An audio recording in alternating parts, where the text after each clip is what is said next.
লিআরবাঈ, চারটা জিনিস দেখবা, লিমালিহা ওয়া লিহাসাবিহা ওয়া লিজামালিহা ওয়া লিদীনিহা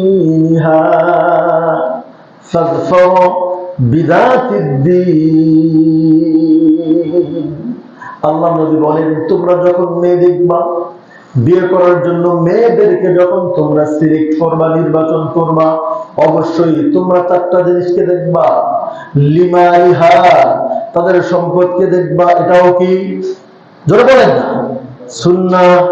ওয়ালি জামালিহা, তাদের সৌন্দর্য দেখবা, সৌন্দর্য দেখাটা কি।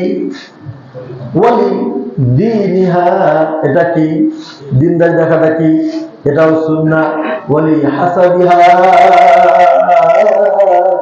তাদের ফ্যামিলি ব্যাকগ্রাউন্ড তুমি দেখবা। যদি মেয়েকে বিবাহ করার জন্য যাও, মেয়ের মা কেমন, মেয়ের নানি, মেয়ের এইভাবে মেয়ের মায়ের গোষ্ঠীকে তোমরা ভালো করে জাস্টিফাই করে নিবা।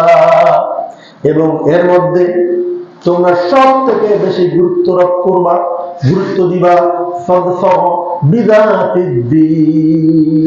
তোমরা দিনদারিতাটাকে বেশি তোমরা গুরুত্ব দিবা।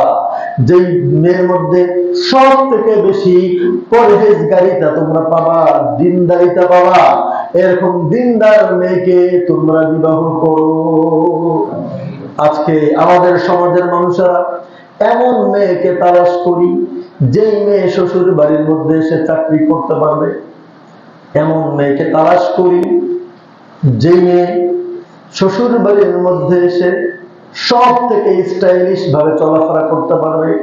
আমাদের যে ভাবিরা আছে, যে বোনেরা আছে, তাদের মধ্যে সব থেকে ইউনিক স্টাইল নিয়ে যে চলাফেরা করতে পারবে, এমন মেয়েকে আমাদের সমাজের অধিকাংশ ছেলেরাই নির্বাচন করে। জোরে বলেন ঠিক কিনা?